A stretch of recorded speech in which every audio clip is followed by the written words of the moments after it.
여러분 안녕하십니까? 자, 수업을 담당하고 있는 김민영입니다.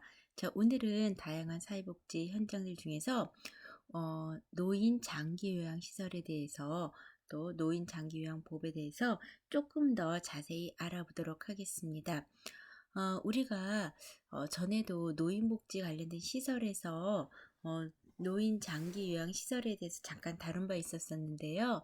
그때는 이제 좀 노인들의 특성을 좀 주로 다루고 또 특성에 대한 기본적인 이해를 다뤘었고, 그리고 또 노인 장기 요양 시설에 대해서 시설에 대해서 이제 간략적으로 뭐 이런 시설이 있다는 정도 다루었는데, 실제 학생 여러분들 중에서는 이 노인 장기 요양 시설에 대해서 굉장히 궁금해 하시는 분이 많았고, 또 실제 앞으로 이곳에서 실습이나 또한 봉사활동을 원하는 학생들이 많이 있어서 사실 어르신 관련 이런 요양시설이나 이런 데에서 실습이나 봉사활동을 하는데, 실제 이런 곳에서 어르신을 어떻게 대해야 될지, 특히 이제 치매 어르신에 대해서 우리가 어떻게 접근해야 될지, 이런 부분들에 대해서 굉장히 난감하다라고 이야기를 하시면서 또 이 부분을 조금 더 자세히 다뤄줬으면 좋겠다라는 이야기가 학생들 중에 있었고, 그리고 또 사실은 우리가 이제 사회복지 현장에 대해서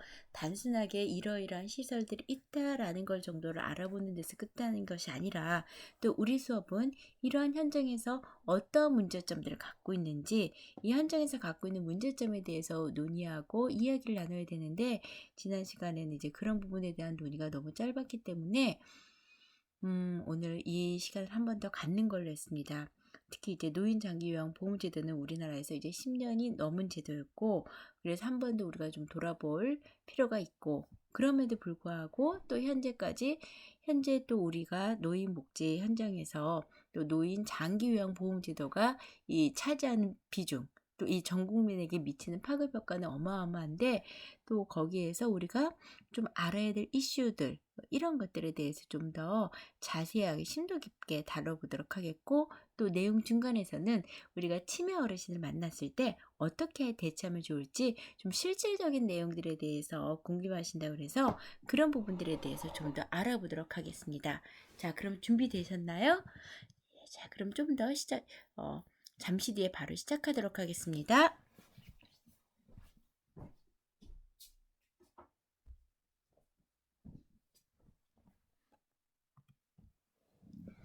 자, 오늘은 노인 장기요양보험제도에 대해서 이해, 그 다음에 장기요양보험제도를 이용한 절차에 대해서, 그리고 장기요양보험의 운영체계가 어떻게 되는지, 그리고 노인 장기요양보험 시행 현황이라든가 수요에 대한 부분들에 대한 예측, 그리고 우리가 이 부분과 관련해서 앞으로의 전망과 함께 우리가 좀 생각해 봐야 될 문제들, 이슈들, 쟁점들에 대해서 우리가 알아보는 걸로 하겠습니다.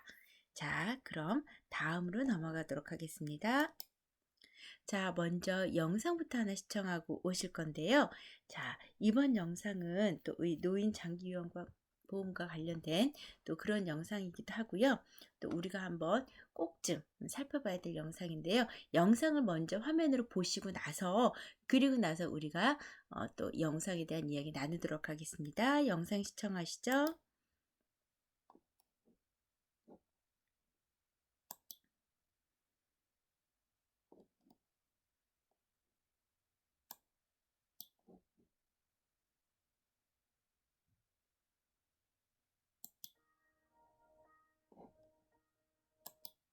아이고.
자, 여러분, 이 영상을 어떻게 보셨는지요? 갑자기 수업하기 전에 제가 또 여러분들께 굉장히 예기치 못했던 영상을 보여드린 것 같은데요. 제가 어르신분들을 만나면서 굉장히 인생에 대해서 배우고 느끼는 게 많습니다. 여기 어느 95세 노인의 수기처럼 우리가 어, 흔히 정년퇴직을 하고 은퇴를 하고 나면은 그 이후의 삶을 그냥 덤이다 생각하고 주어진 대로 그냥 무덤덤하게 그렇게 지내는 경우가 많이 있는데 나중에 후회를 하는 거예요. 이 할아버지는 내가 30년 전에 좀 더 이 내가 은퇴하고 나서 30년이라는 이 긴 삶을 살게 되는 이 그런 부분들에 대해서 어, 미리 좀 준비라고 그랬더라면은 이렇게 나중에 후회하는 삶을 살지 않았을 텐데 라고 하면서 95세이지만은 내가 지금도 늦지 않았다라고 생각하면서 새로운 어학 공부를 해서 내가 나중에 한 10년 뒤 다시 내 생일을 맞을 때는 절대 후회하지 않는 삶을 살리라라고 이렇게 하는 그런 모습을 보셨는데요. 여러분들은 지금 어떻게 생각하시는지요? 저도 이제 이런 거를 시작하기엔 너무 늦은 나이가 아닐까라고 생각하면서 포기하고 싶은 것들 여러분들 한 가지씩 있으시죠? 저도 역시 어학 공부 중에 하나요. 저는 중국어를 예전에 배우다 말았었는데 그 부분에 있어서 지금 다시 하려니까 엄두가 안 나는데 또 이 어르신의 숙이 이런 거를 볼 때마다 다시 한번 자극을 받습니다. 근데 이제 저보다 훨씬 젊은 여러분들 같은 경우에는 훨씬 더 또 도전할 수 있는 것들이 더 많이 있겠죠. 우리의 인생은 또 생각보다 굉장히 어떻게 보면 길다고 할 수도 있고 또 그리고 우리가 은퇴 이후에도 30년이라는 또 삶을 살아야 하기 때문에 우리가 요즘엔 인생 이모작이라고 하잖아요. 그래서 내가 한 가지 직업이 아니라 직업도 한 개, 그 다음에 뭐 1부, 2부, 3부 이렇게 나눠서 인생의 직업을 바꿔가면서 사시는 분들도 있습니다. 그래서 우리가 이 노년기의 삶이 사실은 수명 연장과 함께 우리 노년기 삶이라는 것이 굉장히 우리에게는 값어치 있는 긴 시간인데 이 시간을 어떻게 우리가 보낼 것인가냐는 우리가 젊은 시절부터 미리 이 노년기 이후의 삶을 얼마나 준비하는가 또 이거하고도 연관이 돼 있다고 볼 수가 있겠습니다. 그래서 여러분들은 나중에 이 95세 노인처럼 30년이 지난 후에야 후회하지 마시고 지금부터 미리미리 삶을 좀 준비해 가시면 좋겠습니다. 예, 자, 그럼 이제 공부를 해야겠다라는 마음이 좀 드셨죠? 자, 그러면은 지금 시작할게요. 자, 우리 노인 장기 요양보험이 어느덧 10년이 넘었어요. 자, 2008년도에 노인 장기 요양보험 제도라는 것이 시작이 되었죠. 그런데 이 노인 장기 요양보험 제도는 전 세계적으로 다 갖고 있는 그런 제도가 아니라 이 일부의 국가들만 갖고 있는 제도죠. 자, 여러분, 우리나라의 의료보험 제도가 얼마나 우수한지 아마 여러분들께서 코로나 사태 이런 것들을 겪으시면서 굉장히 많이 느끼셨을 거고 자부심을 가지셨을 겁니다. 마찬가지로 또 우리가 자부심을 가져야 될 아주 중요한 제도 중에 하나가 바로 우리 이 노인 장기 요양 보험 제도입니다. 자, 예전에는 나이가 들어서 내가 치매에 걸려서 가족들한테 폐를 끼치면 어떡하지? 뭐 이런 것들에 대한 고민을 어르신들이 제일 많이 하셨단 말이에요. 그리고 나 간병인 보험 같은 거 안 들었는데 어떡하지? 라고 생각을 많이 하셨는데 이제는 이 노인 장기 요양 보험 제도로 인해서 노년기에 대한 걱정이 한줌 크게 덜어졌다라고 생각하셔도 과언이 아닐 만큼 이제는 이 노인 장기 요양 보험 제도가 이 전 국민의 생활 속에 보편적으로 자리 잡게 되면서 예전에는 가정 안에서 어르신들을 모시는 것이 당연하다고 생각했지만 이제는 보다 전문적인 서비스를 받기 위해서라도 노인 병원, 요양병원이나 내지는 노인 요양시설에 어르신을 모시는 거에 대해서도 굉장히 많이 보편화되었죠. 자, 그런데 우리가 생각해 보면 이렇게 굉장히 좀 짧은 시간에 이 노인 장기 요양보험 제도라는 것이 이 우리나라에 자리 잡고 정착하게 되었죠. 자, 우리나라가 2008년도 6월에 장기요양보험 시행에 따른 기념식을 역사적인 기념식을 갖고 이제 7월부터 2008년 7월부터 노인 장기요양법이 시행되게 되었습니다. 자, 우리 그래서 이제 현황들 좀 더 살펴보시면은요. 2008년도에 시작을 했는데요. 지금 2017년도까지 통계를 보시면은요. 굉장히 이제 그 65세 이상의 이용 인구가 점차 증가하고 있는 것을 보실 수 있을 겁니다. 자, 지금 저희가 보는 자료는요, 제가 노인 장기 요양보험 10년사라는 그런 자료에서 발췌한 것입니다. 자, 보시면은 이용자는 점점 늘어나고 있다라는 거. 자, 이 이유 중에 하나는 우리가 인구가 고령화 인구가 점차 증가하고 있는 것과 또 무관하지 않죠. 자, 그래서 여기 보시면은요, 여기 보시면은 인구 단위를 보시면은 우리 인구에서 또 이런 걸 이용하시는 분들이 이제 아직 10% 미만이긴 하지만은 점차 그 퍼센테이지는 늘어나고 있다라는 거 확인하실 수 있고요. 자, 우리가 노인 장기요양보험제도를 통해서 어르신들의 노후만 보장되는 것이 아니라 또 이걸로 인해서 뭐가 생겼냐면은 굉장히 다양한 일자리가 생겼습니다. 우리가 이제 이 노인 장기요양보험제도에서 가장 핵심적인 직종이 뭐죠?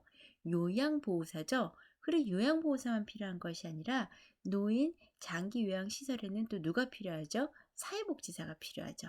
그리고 간호사, 간호조무사, 또 물리치료사, 그리고 영양사, 또 세탁을 하는 또 사람도 필요하고요.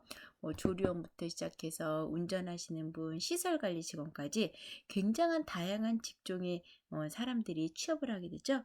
그래서 이제 노인 장기 요양보험은 어르신들만을 위한 것이 아니라 또 굉장히 다양한 사회적 일자리를 창출하는 데 있어서 크게 기여한 제도가 되겠습니다. 자, 그런데 우리가 이제 장기 요양시설을 크게 두 가지로 나눠볼 수가 있겠습니다. 여기 아래 표에 보시면요. 제가와 시설로 나눠져 있는 거 보이시죠? 자, 근데 이 제가는 뭐예요? 우리가 집에 있으면서 서비스를 받는 거죠. 이건 뭐냐면 내가 집에 있으면은 이것과 관련된 노인 장기요양보험과 관련된 전문 인력들이 우리 집에 찾아와서 서비스를 제공하는 거예요. 예를 들자면은 방문 요양, 그리고 방문 목욕, 그리고 방문 간호, 뭐 이런 것들이 되겠죠.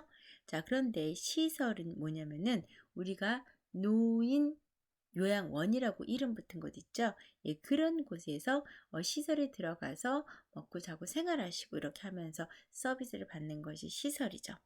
자, 보시면은 우리가 제가 서비스, 즉 가정에 있으면서 서비스를 받는 경우가 여러분들 보시기에도 3배 이상 더 많죠. 예, 그래서 사실은 우리가 예전에는요, 치매 어르신 한 분 있으면은 무조건 병원에 입원을 시켰어요. 그렇게 함으로써 병원에 오랫동안 장기 입원을 하시게 되면은 굉장히 불필요한 의료비 지출도 많아지게 되고요. 그리고 사실 병원에서 굉장히 어떤 서비스나 특별히 뭔가 하실 수 있는 이런 활동들이 없어서 굉장히 무료하게 시간을 보내시는 경우들이 많이 있었거든요. 중증이 아니신 경우에는. 근데 이제는 집에 있으면서 편안하게 또 내 가정에서 편안하게 서비스를 이용함으로써 불필요한 의료비 비용 지출도 줄어들게 되었고 또 그런 여러 가지 장점들을 가지고 있습니다. 자, 그래서 역시 해마다 서비스 이용률도 높아지고 있는 거 보일 겁니다. 여기 보시면 도표상에 좀 더 진하게 되어 있는 것이 제가 서비스. 훨씬 더 이게 비중이 높지요. 자, 이렇게 보실 수가 있겠습니다.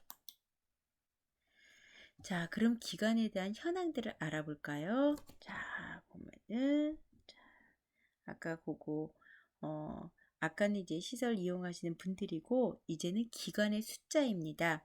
자, 기관의 숫자 보시면은 2008년도 처음 시작할 땐 요만큼 조금밖에 안 됐었는데 지금은 그 노인 그 요양시설과 같은 기관 현황이 지금 몇 배를 성장했어요. 지금 거의 한 4배 정도 이 시장이 성장했다라고 보시면 되겠습니다. 자, 그래서 이제 2008년도에 처음 기관 오픈하고 나서 2009년도부터 뭐 거의 2배씩 뛰기 시작하고 굉장히 이제 많이 하다가 여기 보면 중간중간에 조금 또 시설이 줄어들었던 이런 시기 같은 경우에는 또 어떤 시기적으로도 좀 개편을 하거나 제도적 개편이라든가 변화가 있었던 시기 또 이런 시기입니다. 그리고 또 이제 평가 제도가 나서면서부터 굉장히 서비스 질이 떨어지는 곳들은 또 일부 퇴출되는 그런 곳들도 생겼지요. 자, 노인 장기 요양보험제도의 의의 아마 여러분들 전에 다 배우셨기 때문에 아시는 부분이라 제가 간단히 넘어갈 거예요. 노인성 질병이나 고령으로 인해서 집안일 이런 걸 하시기 어려운 분들한테 일상생활을 지원을 하고요. 그래서 그 가족이 부담을 덜어주는 제도이죠. 그래서 우리가 이 장기 요양 급여 우리 장기 요양에서 서비스를 제공하는 걸 우리가 급여를 제공한다라고 하는데 여기에는 우리가 뭐 목욕, 식사, 취사, 조리, 세탁, 청소 이런 일상적인 생활에 관련된 것뿐만 아니라 또 방문 간호 서비스라든가 뭐 이런 다양한 서비스를 제공하고 있다라는 거 알고 계시고요. 자, 우리가 장기 요양보험제도의 가장 큰 목적은요. 노후의 건강 증진과 국민의 삶의 질을 향상시키도록 하는 것이죠. 자, 그래서 2017년도에 노인 장기 요양법을 우리가 앞으로 실시할 거야 라고 공포를 하고 2008년 7월 1일부터 장기 요양보험 제도가 시행되고 있지요. 우리가 이런 중요한 법들에 대해서는 미리미리 알고 계셔야 돼요. 나중에 사회복지 법제론에서 또 이런 내용들이 그대로 나옵니다. 자, 그동안 우리나라도 이제 급격하게 고령화의 속도가 빨라진 나라 중에 하나라고 그랬죠. 자, 그래서 그동안은 여기에 대해서 가족들이 돌봄을 해왔는데, 그리고 가족 돌봄이라면 솔직히 말해서 여성들의 돌봄이 많았었죠. 자, 그랬는데, 이제는 여성들도 또 사회에 나와서 또 다양한 일자리에서 또 근로를 하고 있기 때문에 더 이상 집 안에 남아서 돌봄 노동을 할 수 있는 인력들도 없어지게 되었고 또 이러한 문제를 갖고 있는 사람들이 한두 명이 소수가 아니라 다수에게 발생을 했다라는 거예요. 다수에게 공통된 문제가 발생했다라는 것은 그것은 바로 우리의 사회 문제로 이슈화되고 부각이 되었다는 뜻이죠. 자, 그래서 우리가 이 부분에 있어서 우리가 사회적인 연대 원리에 따라서 우리가 이 문제를 해결해 보자라고 해서 노인분들이 더 이상 자식들한테 눈치를 보이면서 부담을 주지 않고 그러면서도 오히려 더욱더 전문적인 요양 서비스를 받음으로써 저는 이 말이 참 좋더라고요. 품위 있는 노후 생활을 보낼 수 있게 하는 거. 우리가 인간이 인간답게 살 수 있는 이런 나이 들어서도 품위를 유지할 수 있다는 게 굉장히 중요한 부분들이거든요. 자, 이렇게 하고 또 우리가 여기에 대해서 어르신 부양을 주로 담당하는 건 아주 젊은 세대보다는 중장년층이 되겠죠. 근데 이 중장년층은 어떤 세대예요? 40대, 50대. 우리가 이른바 끼인 세대라고 그러는데 이 세대들이 제일 이제 경제활동의 주축이 되는 이런 세대로서 경제활동을 가장 활발히 하면서 또 자녀들도 학령기의 자녀들, 학교 다니는 자녀들이 있기 때문에 돈도 가장 많이 벌어야 돼요. 하지만 또 그러면서도 또 동시에 부모님을 부양해야 되는 세대인 거예요. 그러니까 이중으로 큰 부담이 있겠죠. 그런데 이 중장년층이 이런 정신적, 육체적, 경제적 부담에서 벗어날 수 있게끔 할 수 있다라는 점에서 이 장기 요양보험제도는 정말 우리나라의 어떤 자랑스러운 좀 대표적인 그런 보험제도의 하나라고 볼 수가 있겠지요. 자, 장기 요양보험제도가 슬슬 나오게 된 거에는 우리가 아까도 말씀드린 바와 같이 불필요한 입원으로 노인 의료비가 증가하는 걸 막기 위해서죠. 자, 예전에는요, 노인 요양원이 생기기 전에는 노인분들을 치매 어르신들을 집에 혼자 둘 수가 없잖아요. 그렇게 하다 보니까 어쩔 수 없이 노인 요양병원에다가 모시게 되었는데 그렇게 되었을 때 한 달에 입원 비용이 어마어마하게 나왔단 말이에요. 이건 어디까지나 다 개인이 부담했었기 때문이죠. 예전에는. 하지만 이런 인구들이 점차 늘어나게 되고, 그리고 다들 경제적으로 능력이 이렇게 좀 충분한 이런 부분들이 아니다 보니까 굉장히 또 이게 경제적으로 부담을 갖게 되는 그런 가정에서는 이게 큰 문제가 되었던 것이죠. 예전에는 아까 말씀드린 요양병원에 모실 때는요, 한 달에 최하가 100만 원, 그리고 최대한 250만 원 정도까지의 개별적인 노인 입원, 어르신 입원 그 비용이 필요했었던 그런 시절이 있었습니다. 자, 근데 지금은 이게 4분의 1 정도 수준으로 확 줄었지요. 자, 그래서 보시면은요, 아까 말씀드린 바와 같이 여성들의 사회활동이 확대됨에 따라서 더 이상 가족들 안에서 이 문제를 해결하기는 한계가 있게 되었다라는 것이죠. 자, 그래서 노인 의료비가 얼마나 급증되었는가 보니까, 자, 우리가 65세 이상의 건강보험 진료비를 보시면요. 자, 우리가 그 보험료가 병원에 가서 비용 내시면요. 내가 내는 본인 부담금보다 그리고 실질적으로 나라에서 공단에서 부담하는 비율이 훨씬 더 높죠. 그래서 보시면은 이 건강보험 진료비를 보시면은 점차 33.3%에서 출발해서 37.8% 이르기까지 굉장히 진료비는 해마다 많이 늘어나고 있다라는 거. 자, 이거 참고하시고요. 자, 그리고 수발 보호를 필요로 하는 노인분들이 급격하게 증가했다는 것이죠. 자, 우리가 수발을 필요하는 우리 어르신의 숫자가 얼마나 되는 거 아니? 2016년도에 이미 일십, 백, 천만, 십만, 68만 5,739명에 이르렀었다는 것이죠. 자, 그리고 이제 제가 한참 노인이 되어 있을 2050년도에는 치매 노인은 약 270만 명이에요.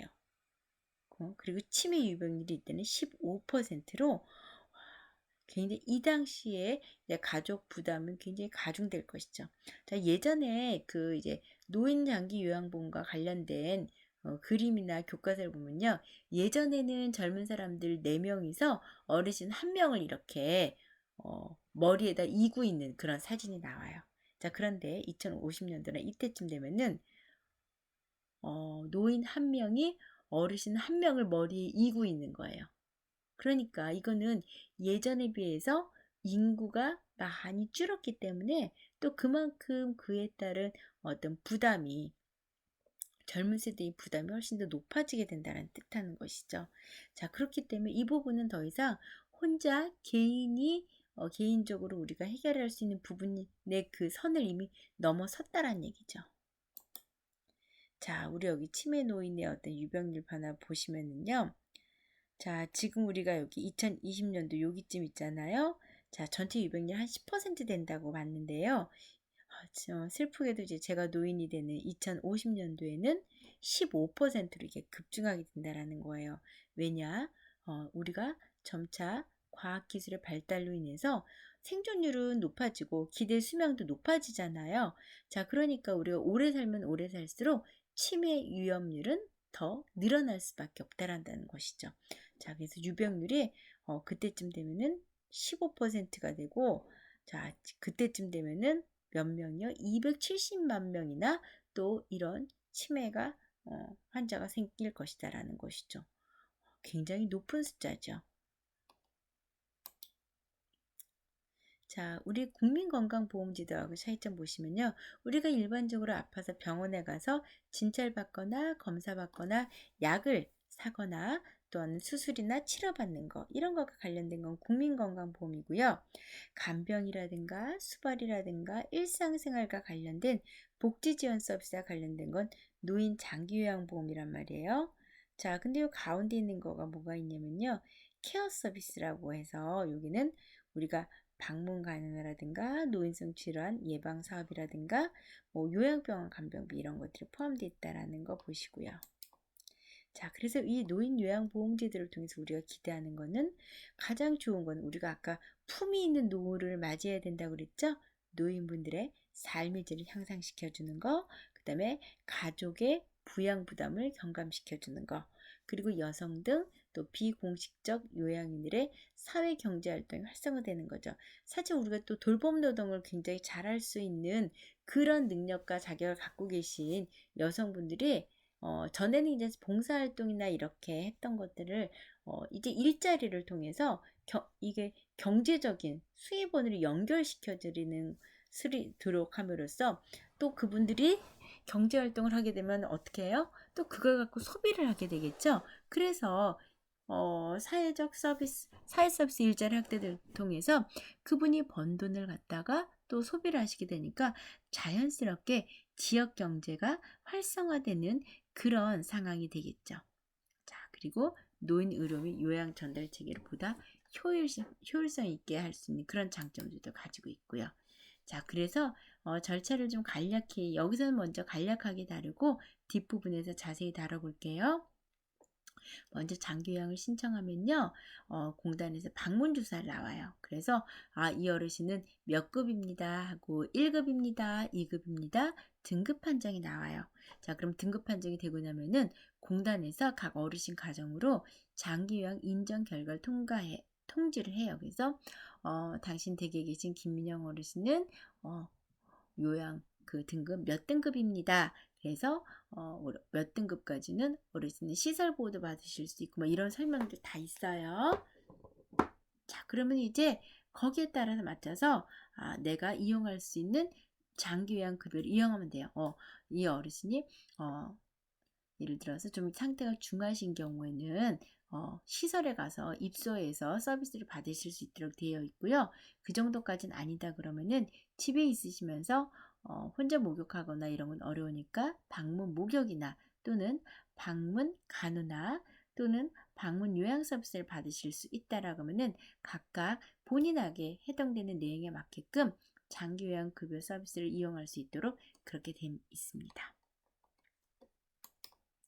다음요. 장기요양 신청 자격에 대한 건데요. 우리가 이런 것들은 좀 잘 알고 있어야 되는 게 나중에 제가 말씀드린 바와 같이 사회복지 쪽에는요. 창업도 가능해요. 근데 요즘에 가장 사회복지 쪽에서 창업에 대해서 문의도 많고 저한테 개별적으로 문의도 많이들 하시고 또 제일 또 사회복지 현장에서 내가 가장 빨리 여러분들께서 CEO가 될 수 있는 방법들 중에 하나는 이렇게 노인 장기요양 시설 안에 여러분들이 설립을 하시거나 아니면 지역 아동센터라든가 뭐 방과 공부방 이런 데를 여러분들께서 직접 시설장을 하시면은 가장 빨리 여러분들이 CEO가 될 수 있고 창업을 하실 수가 있어요. 자, 그리고 여러분들이 시설에 가시게 되면은 또 이런 것들에 대한 행정 업무를 또 사회복지사가 다 하기 때문에 이런 내용을 알아두시면 좋겠습니다. 자, 노인 장기요양 그 신청 자격은요. 65세 이상의 노인이 일단 대상인데요. 65세 이상은 아니지만은 우리가 개인마다 노화의 어떤 속도라든가 이런 건 차이가 있잖아요. 65세 미만 노인이지만 어떤 노인성 질병인 치매, 뇌혈관병, 파킨슨병 이렇게 보건복지부 장관이 이거는 노인성 질병에 해당된다라고 찍어 놓은 것들이 있단 말이에요. 이런 병들을 가진 분들은 65세 미만이라 할지라도 노인 장기요양 서비스를 받으실 수가 있어요. 실제로 제가 노인 장기요양 시설에 가서 깜짝 놀랐어요. 갔는데 너무 젊으신 여자분이 계신 거예요.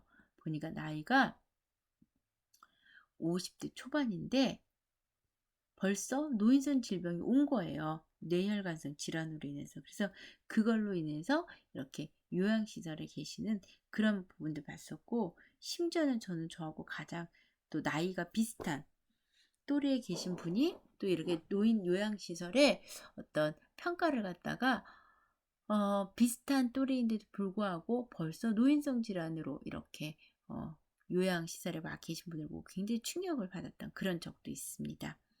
자, 그래서 장기요양은요 국민건강보험공단 지사에 가서 신청하시면 되고요. 근데 본인은 아마 이런 거를 신청하기가 어려우실 거니까 대리인은 주로 가족이 하시는 경우가 많이 있고요. 가족, 친족 또는 지인, 또는 사회복지 공무원 이런 분들이 하실 수 있고, 시장, 군수, 구청장이 지정하는 또 이외의 사람들이 할 수도 있겠습니다. 자, 우리가 실질적으로 이거는 여러분들이 알아두시면요, 가족분들에게도 굉장히 도움이 되는 절차예요. 자, 그래서 장기요양 신청의 종류 보시면요, 먼저 장기요양 신청을 처음 하는 경우에는 내가 장기요양 서비스를 받을 수 있는 사람인지 아닌지, 인정받을 수 있는 대상인지 아닌지 이거를 알아봐 주세요 하고 인정 신청을 하는 거예요. 그래서 아까 얘기했던 65세 이상이거나 또는 노인성 질환으로 인해서 일상생활에 어떤 지원을 필요로 하시는 분들이 이제 신청을 하시면요, 신청하실 때 이제 장기요양 인정 신청서와 함께 또 필요하다면 의사 소견서들을 첨부하시고요. 그리고 갱신 신청이라는 게 있어요. 우리가 한번 진단을 받고 나면요, 이 진단받은 상태가 영원히 그대로 멈춰지는 것이 아니라 더 나빠지는 경우가 대부분이고, 그리고 또 때에 따라서는 굉장히 지극한 정성적인 이렇게 케어를 받아서 상태가 더 호전되는 경우들도 있어요. 그래서 우리가 유효기간이라는 게 있어요. 그래서 유효기간이 예정돼 있는데, 유효기간이 끝나기 90일 전부터 30일 전 사이에는 갱신 신청서를 해요. 자, 벌써 이제 유효기간이 끝나가니까 우리 어머님이 그때하고 지금하고 등급이 똑같은지 아닌지 한번 확인해 달라는 갱신 신청을 하고요. 그래서 봤는데 상태가 불행히 더 나빠지셨어요. 그런 경우에는 이제 등급 변경 신청을 해야 되겠죠? 자, 이럴 때는 의사소견서 첨부하시고요. 그리고 또 우리가 등급의 종류나 내용을 변경 희망하는 경우가 있어요. 예를 들어서 방문 요양 서비스만 받으셨는데 굉장히 목욕하는 게 큰일이다, 그래서 방문 목욕도 받아야겠다, 이런 경우들도 있거든요.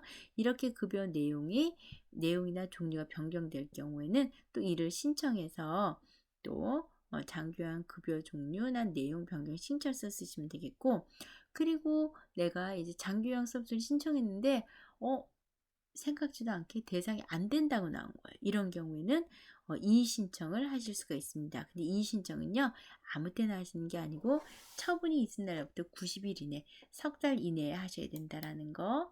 자, 그다음 장기요양 신청 조사 보시면은요. 자, 여러분들 중에서 국민건강보험공단에 이렇게 취업하기를 희망하는 친구들이 꽤 많이 있어요. 그리고 실질적으로 이쪽에 취업한 제자들도 있고. 자, 근데 이 친구들 같은 경우는 이제 예전에는요, 국민건강보험공단에서 이렇게 뭐라 그러지? 그 단기 알바라든가 이런 걸 하다가 또 거기에서 또 잘 돼서 정직원으로 채용된 경우도 있었어요. 계약직으로 들어갔다가. 근데 이제 요즘에는 처음부터 아예 공채로 뽑아요. 그리고 요즘에 이제 건강보험공단, 근로복지공단 이런 공단 쪽에서는 시험을 볼 때 또 뭘 보냐면은 또 적성 검사, 인성 검사 이런 걸 보거든요. 그래서 근데 이 부분은 사실 우리가 평상시에 어떻게 준비하기가 되게 어려운 부분이 많단 말이에요. 특히 이제 적성검사라든가 이런 부분들에 있어서는. 근데 또 이런 것들도 요즘에는 그 어떤 시험 그 자료 같은 게 나와요. 그래서 여러분들 중에 내가 건강보험공단이나 이런 데 입사를 하고 싶다라는 사회복지학 학생들이 되게 많거든요. 그런 친구들 같은 경우에는 그런 것 관련된 수험 도서가 나와요, 시중에. 그래서 그런 것들을 보시면 좋겠고, 특히 적성검사. 그래서 이렇게 이 건강보험공단에 들어가는 필기시험을 반드시 봐야 되거든요. 그래서 그 필기시험과 관련된 문제집, 자료집은 나와 있으니까 참고하시고요. 그리고 거기서 반드시 또 적성검사 이런 것도 하거나 하는데, 요즘에 또 그런 것과 관련된 문제집들도 많이 나오더라고요. 그런 거 참고하셔서 공부 열심히 하시면 좋겠습니다. 자, 그래서 장기요양 신청할 때는요, 또 공단 직원들이 이제 주사를 하게 되는데, 이거는 그냥 공단 직원이라고 해서 무조건 하는 것이 아니라 소정의 교육을 이수한 간호사나 또는 사회복지사 출신들이 하고 있고요.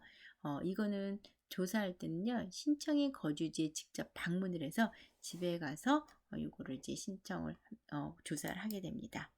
자, 그래서 조사할 때는 일상생활 영역, 우리가 ADL이라고 그러죠. 일상생활 영역에 대해서 기본적으로 조사를 하고 인지, 행동, 간호, 재활 등 이렇게 좀 5가지 영역에 따라서 종합적으로 조사를 합니다. 자, 그리고 판정할 때는요. 여기 이걸 따라 이제 판정을 하면 점수 계산이 돼서 나오거든요. 여기에 대해서 1차적으로 등급을 결정을 합니다. 자, 그런데 이제 사실 그 등급이 100% 완벽할 수가 없어요. 왜? 인간이 만든 제도이기 때문이죠. 그래서 또 여기 장기요양공단 등급심의위원회를 열어서요. 거기서 어떤 경우에는 좀 더 검사 당시 어떤 상황이나 컨디션들 고려해서 등급을 더 조정하거나 하는 그런 회의도 하고 있습니다. 자, 그래서 52개 항목을 보시면은 신체 기능 12항목, 인지 기능, 그다음에 행동, 간호처치, 이런 것들에 대한 거, 재활에 대한 이런 영역들이 있고요.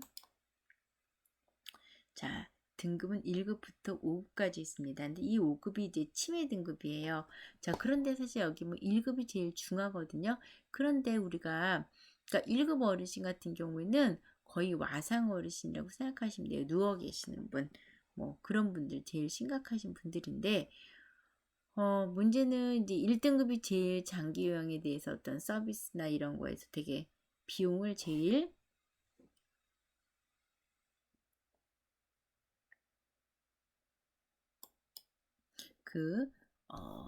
비용을 갖다가 제일 이제 많이 받는데 사실은 또 어떤 케어나 이런 서비스를 받는 데 있어서 가장 또 많은 손이 간다 그럴 거야. 가장 많은 에너지를 필요로 하는 사람 바로 치매 어르신이에요. 그래서 이 부분에 있어서는 늘 계속해서 좀 논란의 여지가 있습니다.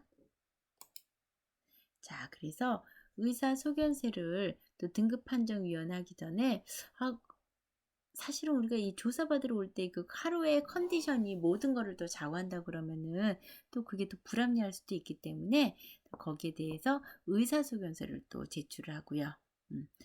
그런 방법들이 있습니다. 자, 그 다음.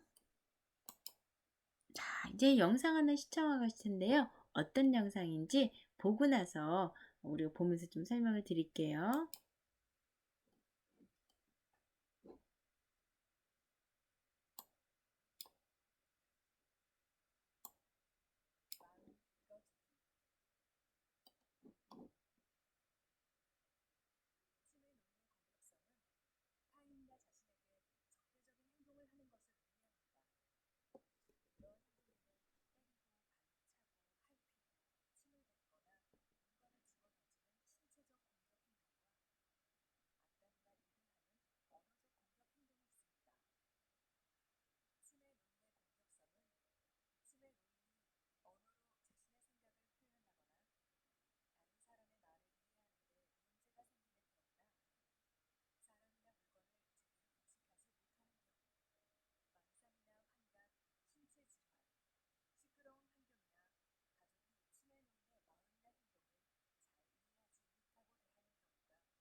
자, 여러분 어떻게 보셨어요? 실제로 여러분들께서 치매 어르신을 만났을 때 어떻게 대해야 될지 굉장히 많이 난감하다고들 얘기를 하시거든요. 그래서 그런 상황에 대비해서 우리가 이런 영상을 주고 또 여러분들께서 한번 생각해 보시도록 했는데요. 치매 어르신들 같은 경우에는 날씨라든가 상황에 맞지 않게 여름에 두꺼운 막 파카 같은 거 입으시고 또 겨울에인데도 민소매를 입으시고 막 이렇게 너무 이게 안 맞는 옷을 입거나 아니면은 이거 입은 지 며칠 됐는데 막 안 갈아입으시려고 이런 경우들이 있단 말이에요. 근데 이럴 때 이렇게 억지로 갈아입자 하면은 화를 내세요. 그래서 막 가족이나 요양보호사를 때리거나 이런 공격성이 있는데, 자, 이럴 때 여러분들은 어떻게 대처하시면 좋을지 머릿속에 한번 답을 생각해 보시고, 그리고 나서 여기서 알려주는 답에 대해서 한번 보시죠.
자, 여러분 아까 방금의 영상은 어떻게 보셨나요?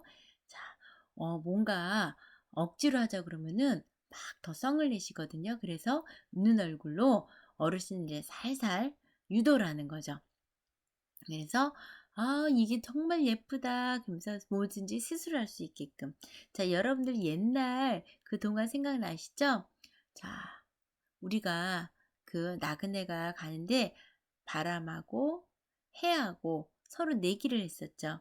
그래서 어떻게 하면 저 사람의 코트를 벗길 수 있을 것인가 라고 했었을 때, 바람은 내가 바람을 쌩쌩 불게 해서 물리적으로 저걸 내가 벗길 거야 라고 했는데, 바람이 쌩쌩 부니까 나그네는 어떻게 했어요? 옷깃을 더 꽁꽁 여미어서 절대 옷이 날아가지 않도록 했죠. 자, 그런데 햇빛이 막 덥게 태양을 막 내리쬐니까 그 나그네는 어떻게 해요? 아이고 덥다, 땀이 흐르네, 그러면서 자연스럽게 스스로 그 코트를 벗었죠. 바로 여기에 해답이 있습니다. 스스로 할 수 있게끔 그런 상황들을 만드시는 거죠. 굉장히 재미있죠.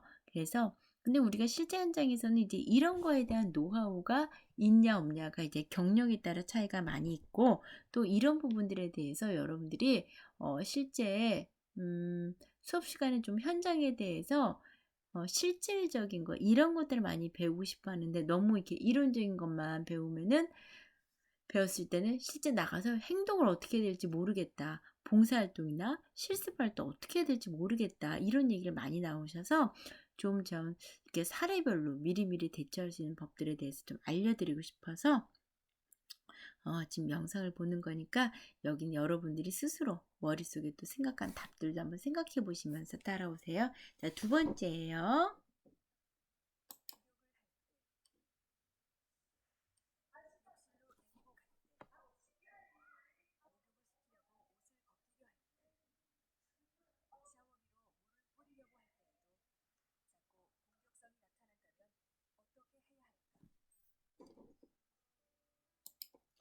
자, 실질적으로 어르신들이요, 가장 또 집 안에서 사고가 많이 날 때가 어디냐면은 바로 목욕실에서 목욕할 때예요. 그렇기 때문에 이 목욕할 때는요, 어르신들의 기분이라든가 분위기라든가 조건이라든가 환경을 맞추는 것이 굉장히 중요합니다. 그래서 이런 부분들에 있어서 굉장히 신경을 많이 쓰셔야 되는데, 어르신들이 또 목욕하는 걸 굉장히 싫어하시고 되게 민감해 하시거든요. 자, 그래서 하기 싫다고 막 심지어 막 발로 차고 때리고 이런 경우도 진짜 많거든요. 자, 그래서 이럴 때 어떻게 대처하면 현명한 대처법인지 한번 내용 설명 들어보시죠.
자, 여러분 어떻게 보셨어요?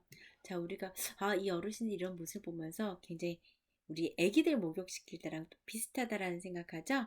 애기들도 막 목욕하기 싫어하고 이런 아이들이 있을 때, 야, 우리 이거 목욕하고 난 다음에 밖에 산책 나가자라든가 이런 식으로 이렇게 엄마들이 사슬 꼬시잖아요. 마찬가지예요. 어르신들 같은 경우에도 또 이렇게 목욕하고 나서 어르신 좋아하는 간식 드릴게요 라든가 우리 이거 하고 나서 밖에 산책 나가요 라든가 뭐 이런 식으로 사전에 살살 잘 이렇게 좀 이해가 되실 수 있게끔 잘 말씀을 드리는 게 좋겠습니다. 뭐든지 억지로 우리가 항상 태양과 바람의 이야기를 머릿속에 떠올리시면서 억지로 하지 않도록 노력하시고요. 자, 그리고 여기 나오는 지금 이 사례들은요, 실질적으로 굉장히 많이 나오고 있는 사례들인데요. 한번 또 다른 사례 보실게요.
자, 여러분들께서는 영상 어떻게 보셨는지요? 자, 우리가 치매 어르신이라고 해서 인지가 떨어지시니까 내 마음대로 이렇게 막 내 의도대로 끌어나가고 했을 때는 결코 좋은 결과를 얻을 수가 없어요. 우리가 치매에 걸리는 어르신일수록 하나하나 차근차근 설명해 주시는 것이 필요합니다. 자, 그럼 노인 장기요양보험제도 이용 절차에 대해서 알아볼까요?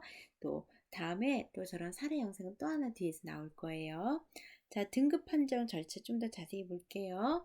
자, 등급 인정 신청. 처음 최초에 이제 등급 인정 신청을 한단 말이에요. 그러면은 직접 나와서 방문 조사를 하고 또 이거에 대해서 어르신들이요. 직접 방문 조사 나오는 날은 엄청나게 긴장을 하셔가지고 평상시 치매가 있으셨던 어르신들 그날은 되게 총기가 좋은 거예요.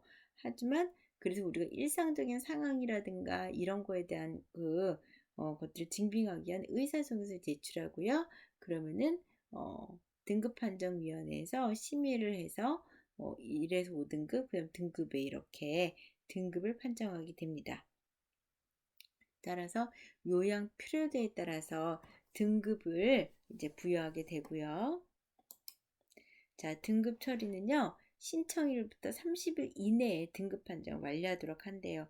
근데 우리나라 행정 시스템이 얼마나 빠른 거 아니요? 일본이라든가 이런 데는 다 아직 우편이라든가 본인이 직접 가야 되지만 우리나라는 IT 기술이 발달돼 있어서 웬만한 건 다 전산으로 빨리 된다라는 거. 그 부분은 정말 여러분들께서 자부심을 가지셔도 될 것 같고요. 자, 공단에서는 신청 조사가 완료됐을 때 조사 결과서, 신청서, 의사소견서, 그 외에 심의에 필요한 자료를 장기형 등급판정위원회에다가 이제 제출합니다. 자, 그러면 우리가 등급판정위원회에서는 6개월 동안 일상생활을 혼자서 수행하기 어렵다라고 인정하는 경우 장기 요양을 받을 수 있는 사람, 즉 수급권자로 선택을 하고요. 이때 심신 상태 및 장기 요양이 필요한 정도에 따라서 아까 장기 요양 등급이 있었죠? 그래서 5등급까지 그 등급에 따라서 장기 요양 등급을 판정하게 됩니다. 자, 등급 판정위원회는요. 장기 요양 인정 및 장기 요양 등급 판정을 위한 심의기구예요. 그래서 시, 군, 구 단위로 설치하고 있고요. 위원장을 포함해서 15명 정도가 이까지가 최대 이제 인원이 됩니다. 너무 사람이 많으면 또 내용이 산으로 갈 수가 있겠죠. 그래서 자격은 의료보험법에 따른 의료인이라든가 사회복지사라든가 기타 장기 요양에 대한 학식과 경험이 풍부한 자로서 우리가 신청일로부터 30일 이내에 처리하도록 된다라는 거 기억하시고요. 자, 그래서 종단에서는 장기 요양 등급 판정위원회에서 그 장기 요양 인정 및 등급 판정 심의를 완료한 다음에는 바로 이 장기 요양 인정자들에게 장기 요양 등급과 유효기간 등이 포함된 장기 요양 인정서를 작성해서 수급자에게 송부를 하게 됩니다. 자, 그래서 이 표준 장기 요양 이제 이용 계획서를 각 가정에 보내게 되는데요. 이때는 이 수급자는 월 한도액 최대 얼마까지 범위 내에서 장기 요양 급여를 이용할 수 있다라는 거를 이제 알려드리는 그런 자료예요. 그래서 이걸 가지고 장기 요양, 표준 장기 요양 이행 계획서라고 하는데 이런 걸 작성해서 송부를 하게 됩니다. 장기 요양 인정서 서식을 보시면 이렇게 돼 있어요. 무슨 카드처럼 이렇게 그 서식 뒷면에는 등급, 등록번호, 인정번호, 등급, 유효기간이 언제부터 언제까지, 장기요양 급여의 종류 및 내용, 뭐 시설보호 뭐 이런 거 적혀 있고요. 뭐 이런 것들 내용이 다 있다라는 거 참고하시고요. 그래서 이용 희망 계획서면 노인 요양시설 1인당 얼마, 또 재가급여는 1인당 15%, 본인 부담이 시설급여는 20%뭐 이런 것들 다 정리가 돼 있어요. 자, 장기요양급여의 실시 및 종류 보시면은요. 자, 우리가 장기요양 인정서가 도달한 날부터 바로 이제 장기요양급여를 받을 수 있고요. 여기 보시면은 장기요양 인정자는 또 자율적인 계약을 통해서 급여를 이용할 수 있고 또 이 서비스를 받는 기간을 선택할 수 있다라는 거고요. 장기요양은 이제 시설급여는 우리가 이제 입소해서 노인 요양시설이나 노인 공동생활가정에 장기간 입소해서 급식과 요양, 예, 그 밖에 필요한 편의를 제공하는 급여고요. 그 다음에 방문요양이 있고요. 그 다음에 방문요양은 수급자의 가정에 실제 방문해서 신체활동, 가사활동 등을 지원하는 거고요. 그 다음에 인지활동형 방문요양이 있고요. 그 다음에 방문 목욕, 직접 목욕을 도와주는 거예요. 어르신들은 목욕하는 게 보통 일이 아니에요. 왜냐면 몸을 못 가누시니까 가족 혼자서는 할 수 없어요. 그래서 누군가 적어도 2인 1, 방문 목욕 같은 경우에는요. 2인 1조 이상 한 조가 되어서 서로 이제 어르신들을 누가 부축하고 부축하면서 할 수 있도록 그렇게 하고 있어요. 왜냐면 어르신이 혼자 몸을 못 가누시는 경우가 되게 많으니까 물속에 욕조에 딱 담궈드리면은 물속에 쑥 빠지실 수가 있어요. 그렇기 때문에 이 또한 2명이 같이 해야 되겠고 방문간호는 우리가 이제 이거는 간호사 마음대로 하는 것이 아니라 의사의 어떤 지시서에 따라서 지시서에 따라서 매일마다 가서 어떻게 드레싱을 해주세요라든가 뭐 이런 것들 있잖아요. 거기 또 그런 거에 맞춰서 구강위생이라든가 뭐 이런 상담을 해주고 있고요. 주 야간 보호는 일정 시간 동안 어르신들 돌봐드리는 거죠. 단기는 월 15일 이내, 짧은 기간 동안 우리가 이제 특별히 또 서비스를 제공받는 걸 말하는 거고요. 그러니까 15일 동안만 이제 원래는 이게 집에서 생활하시는데 15일 동안만 입소해서 이렇게 서비스를 받는 거고요. 그 밖에 이제 특별 현금급여라는 게 있어요. 이따 우리가 좀 같이 논의해 봐야 될 상황인데요. 수급자가 섬이라든가 벽지에 거주하게 되면은 천재지변 또 그로 인해서 이제 장기요양 급여를 또 이렇게 받지 못하거나 뭐 이런 섬이나 벽지 같은 데는 아예 시설이 없으니까 서비스를 이용하고 싶어도 이용하지 못하는 경우가 있겠고, 그 밖에 천재지변으로 인해서 또 서비스를 못 받게 된다라고 하면은 이 가족들한테 이 방문 여행에 상당하는 그 급여 비용을 갖다가 돈으로 지급하는 거예요. 이것이 바로 기타 현물급여이고요. 요거는 이제 현금급여는 한 월 15만 원. 이렇게 도서나 산간, 벽지에 가시는 경우 월 15만 원 드립니다. 자, 장기요양 기간에 급여의 실시 및 종류 보시면요. 장기요양 기간은 우리가 소재지를 관할 구역으로 하는 시장, 군수, 구청장으로부터 지정을 받아야 되는 거고요. 신고제가 아니고 지정받아야 되겠고, 여기에서는 이 시설에서 갖춰질 인력 조건 있죠. 뭐 요양보호사나 어르신 2.5명당 1명 이런 것들에 대한 자격 조건을 다 갖춰가지고 신고를 해야 되고, 그래서 시군구청에서는 또 여기 갖다가 이렇게 등록한 사람들을 갖다가 통보하도록 그렇게 되어 있습니다. 다음요. 자, 그래서 되게 복잡하게 돼 있는데 우리 다 이미 아는 거예요. 수급권자가 국민건강보험공단에 신청을 하면은 여기서 등급 판정도 받고 또 표준 이용 계약서도 받고요. 그리고 여기 따라서 또 서비스를 정말 잘 받고 계시는지 실제 모니터링도 하게 되죠. 자, 관리 운영 기간은요. 자, 우리가 노인 장기요양보험은 어디서 관리 운영해요? 국민건강보험공단에 보면요. 노인 장기요양보험과가 따로 있어요. 그래서 그 업무를 맡으신 분들이 직원들이 또 이 업무를 관장하게 되죠. 그래서 이쪽에서는 어떤 일들을 하는 곳이 하니 장기요양 가입자라든가 그 피부양자의 의료급여, 수급관자 어떤 자기 권리라든가 뭐 이런 것들 보고요. 그리고 또 장기요양 보험료를 갖다가 징수하는 것 여기까지도 또 공단의 업무에 해당이 됩니다. 근데 사실 우리가 이게 노인 장기요양 보험 서비스를 이용하는 경우 되게 많은데요. 실질적으로 그 우리가 이용하는 서비스 대비 직원의 숫자는 그렇게 많지 않더라고요.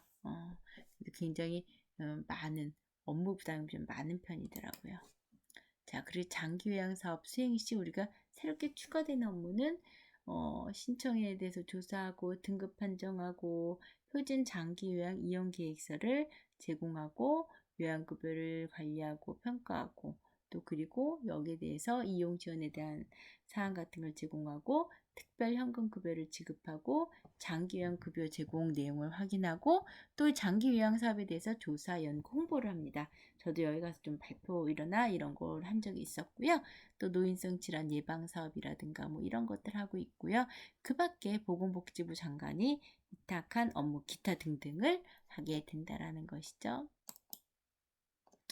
자, 장기요양보험공단에서 우리가 노인 장기요양보험을 하게 되면은 굉장히 많은 돈을 쓰게 되잖아요. 여기에 보면은요, 장기요양보험료 우리가 매번 국민건강보험료 낼 때마다 거기 조그맣게 붙어서 내는 게 바로 장기요양보험이 있어요. 그래서 보험료 내는 거 그리고 국가 및 지방자치단체에서 부담하는 게 있고요. 그 다음에 이용자 본인 부담. 이용자 본인 부담이 비율적으로 봤을 땐 제일 적겠죠.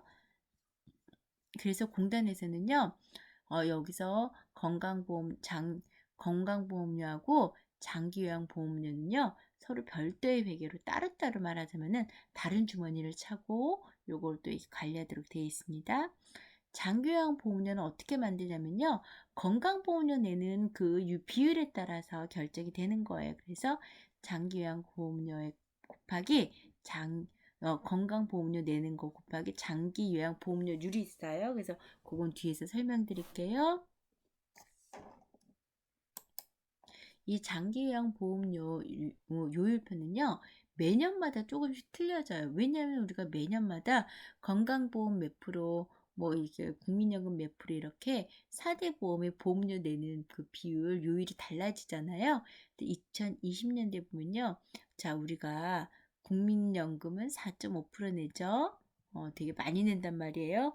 건강보험료 같은 경우에는 또 우리가 근로자가 내는 건 얼마예요? 우리가 내는 거 본인 부담으로 이렇게 기준을 한번 봅시다. 근로자는 3.3%예요.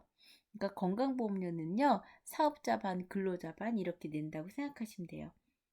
자, 그리고 이제 건강보험료를 환산을 한 걸 보시면은요, 우리가, 그러니까 건강보험료 낸 거 있죠? 이거의 10분의 1을 우리가 요양보험료로 낸다라고 생각을 하시면 돼요. 여기 10.25% 나와 있죠? 그래서 우리가 건강보험의 10% 정도를 우리가 그 요양보험으로 낸다라고 생각하시면 돼요. 다음요. 그래서 국가에서는요, 우리가 해당된 매년 예산의 범위 안에서 당해년도 장기요양보험료 예상 수입의 약 20%에 해당하는 금액을 공단에 지원을 하게 됩니다. 자, 그리고 여기에 대해서는 이제 관리 운영비 전역을 대통령령이 정하는 따라 부담하고요. 아까 얘기했던 것처럼 우리 시설 있죠. 요양원이라고 말하는 이른바 시설 같은 데에 들어가실 때는요. 장기요양 급여 비용이 100만 원이면 20만 원만 본인이 부담하는 거예요.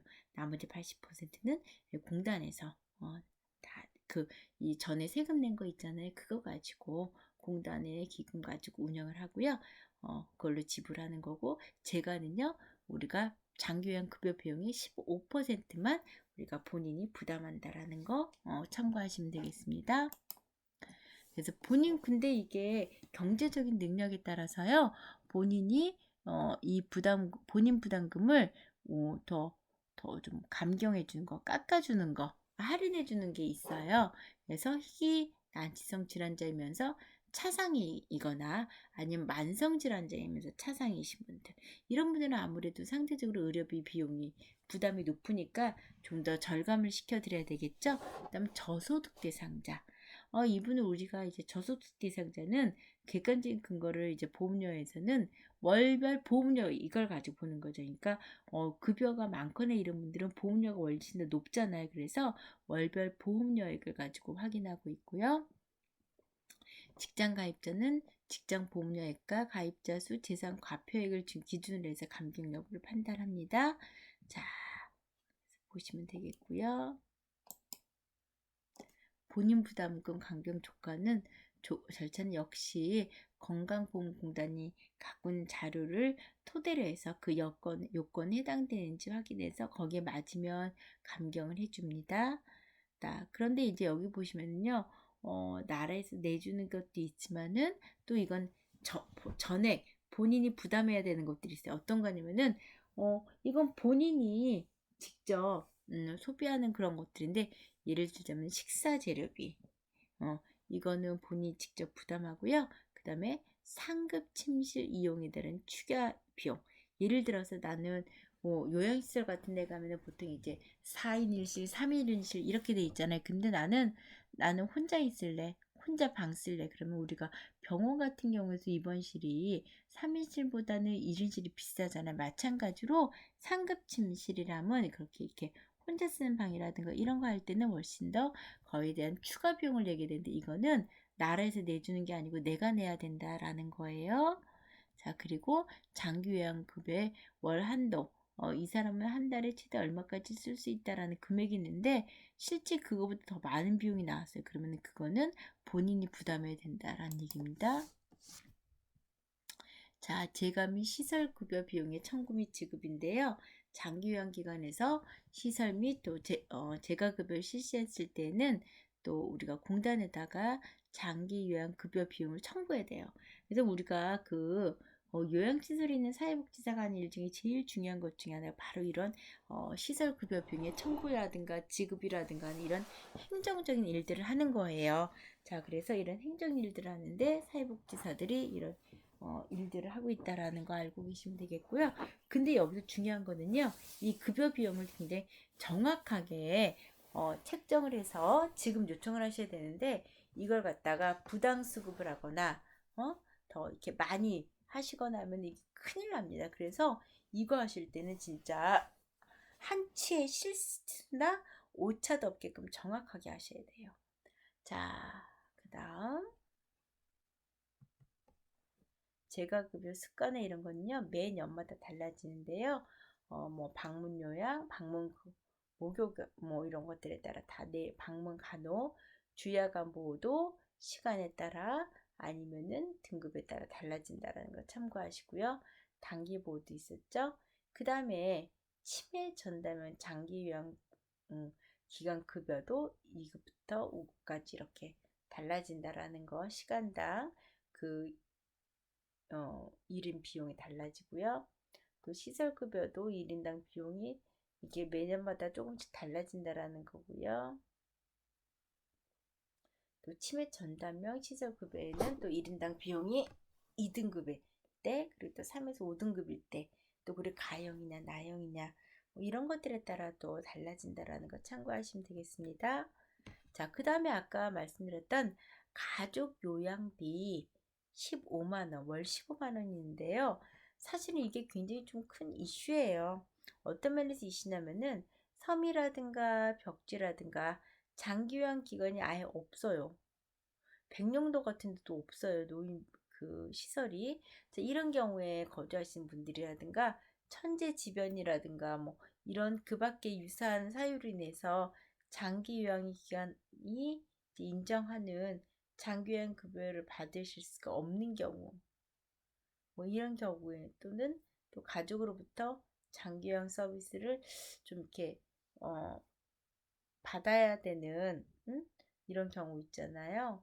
뭐 그런 어쨌든 이런 경우에는 자, 우리가 그 의료법에 따라서 의료기관에서 이렇게 그다음에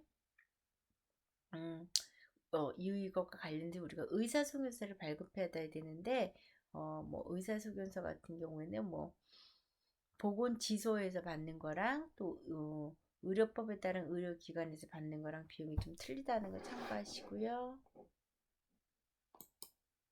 자, 의사소견서 발급 비용 부담에 대해서도 이것도 우리가 경감을 받을 수가 있어요. 의사소견서 받는 것까지도 뭐 일반 신청자는 20%만 본인 부담을 내게끔 돼 있고요. 그리고 방문 간호 지시에 따른 발급 비용을 보시면요. 일회당 얼마씩 뭐 이런 것들에 대한 내용이 다 명시가 되어 있습니다. 근데 이건 해마다 물가의 수준에 따라 조금씩 다르고요. 자, 그럼 이제 영상부터 하나 시청하고 가실 건데요. 아까와 같은 좀 더 실질적인 영상인데 한번 영상부터 한번 확인해 보시죠.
자, 여러분 어떻게 보셨는지요? 영상 잘 보셨나요?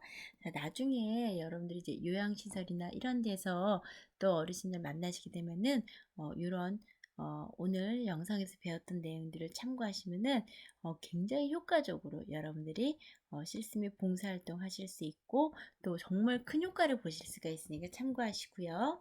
자, 그럼 장기요양 신청 및 등급 판정 결과 변화 추이를 좀 볼까요?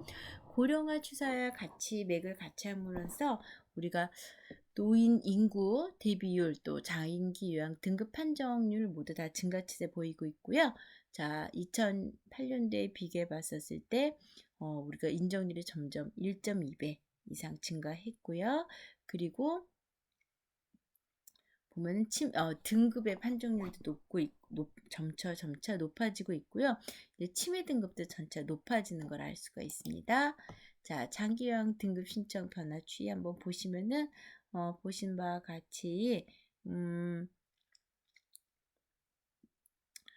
판정자 중에서 실제 인정자는 이제 76.3% 판정 대비 인정률은 그렇다는 거 알고 계시고요. 자, 장기여행 등급 판정 현황 쭉 보시면 점차 늘어나고 있는 거 이런 거 확인하실 수가 있겠고요. 우리가 2014년 7월부터 해서 치매 등급이 이제 5등급으로 치매까지 들어감으로써 세분화되었죠. 예전에는 이제 치매 같은 경우에는 안 들어갔기 때문에 또 사실 치매가 꼭 필요함에도 불구하고 육체적으로는 또 이렇게 좀 활동도 가능하시고 그러다 보니까 그런 것들이 이제 문제가 많이 있었었는데 이제는 이런 것들이 세분화됨으로써 굉장히 또 좀 더 필요한 서비스를 좀 이렇게 상황에 맞게끔 이용하실 수 있게 됐고요. 장기요양 급여 실적 보시면은 2008년도 대비해서 봤을 때 수급자도 증가하고 급여 제공 일수, 요양비 총액, 공단 부담률 이런 것들 다 증가하고 있다라는 걸 알 수 있고요. 자, 보시면은 요양료 현황도 보시면 점차 다 증가 추세라는 거 아실 수 있고요. 자, 여기 보시면은 이제 처음에 장기 요양 보험 이제 시행 2006년도에는 이제 그 시범 적으로 운영할 때 이때였는데 이때부터 지금 7배 가까이 증가했고요. 지금 굉장히 앞으로도 기하급수적으로 늘어날 겁니다. 반면에 이제 재가 기간은 굉장히 많이 증가하고 있는데 입소 시설은 아무래도 비용도 많이 들고 여러 가지 사고 위험들도 있기 때문에 입소 시설은 감수하고 있고요. 자, 여기 보시면 전문 인력들 보시면요. 사회복지사, 의사, 간호사, 치과위생사, 물리작업치료사, 요양보호사, 영양사 이르기까지 전문 인력들이 점차 더 많이 늘어나고 있다라는 거 보실 거고요. 장기 요양보험에 대한 수요는 계속적으로 늘어나고 있고 이러한 분위기를 반영하듯 또 우리가 장기 요양 기간의 수도 증가하고 있습니다. 자, 그리고 이런 등급 판정 점수를 조절하거나 등급을 세분화하는 등 가족들의 수발 부담을 완화하기 위해 노력을 많이 하고 있고요. 장기 요양 신청 판정 모두 증가하고 있고 우리가 아까 제일 힘든 마상 같은 1급이 줄어드는 반면에 3에서 5등급 좀 치매 등급이나 이런 것들이 많이 늘어나고 있고요. 근데 이제 여기 봐서 우리가 또 그 등급별로 맞춤형 서비스를 제공할 수 있는 그런 환경에 대한 고민이 필요하고요. 자, 사실 우리가 장기 요양보험 제도에 대해서 우리 국민들의 어떤 정서와 생활 속으로 굉장히 빠르게 안정적으로 안착해서 운영하고 있다라는 거, 그리고 가족의 부담을 덜어주는 우리가 이른바 사회적 연대적 책임을 담보하는 사회보험에서 굉장히 큰 축으로 자리매김하고 있다라는 거. 자, 그래서 이게 노인분들이 우리에게 효자는 뭐라 그래요? 노인 장기요양보험 제도가 효자라고 얘기하고 있어요. 자, 근데 우리가 여기서 생각해 봐야 될 문제는 장기요양 서비스 이용 실태가 어떠한가라고 봤을 때 아까 나왔던 걸 좀 요약해오고 말씀을 드리면 시설하고 재가 중에 재가 서비스가 이용이 많다라는 거, 자, 그거 말씀드렸었고 점차 증가 늘어날 것이고 근데 문제는 이제 가족요양급여 요거에 대한 문제점이 있는데요. 자, 여러분들은 가족이 방문 요양 서비스를 제공하고 또 거기서 비용 받는 거에 대해서 어떻게 생각하세요? 한편에서는 이것이 또 어떤 지나친 비용의 뭐 어떤 낭비란 얘기도 있는 반면 또 한편으로는 또 어떤 얘기도 있냐면은 사실은 이미 우리가 장기 요양 제도를 통해서 어떤 도움을 받고 있는데 이게 또 좀 중복적으로 혜택을 가족들에게 또 이렇게 서비스 이미 의료보험 제도를 통해서 그 어떤 지원을 받고 있는데 또 거기다가 가족 요양하는 거에다 현금까지 지원을 한다라고 했을 때 이게 이중적인 거가 아니냐 이런 얘기도 있고요. 근데 지금 여기서 우리가 좀 생각해봐야 될 가장 큰 거는요.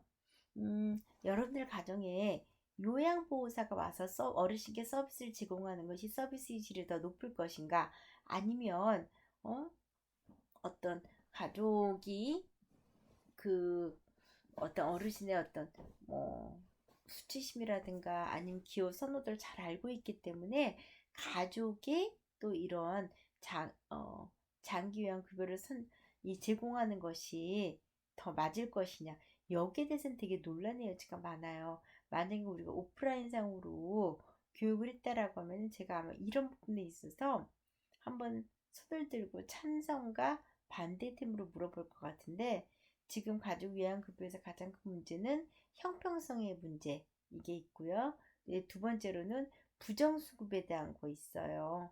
그게 또 이제 문제가 되고 있고 그리고 세 번째로는 서비스 질을 어떻게 향상할 것인가 이런 거에 대한 또 문제점이 있고요.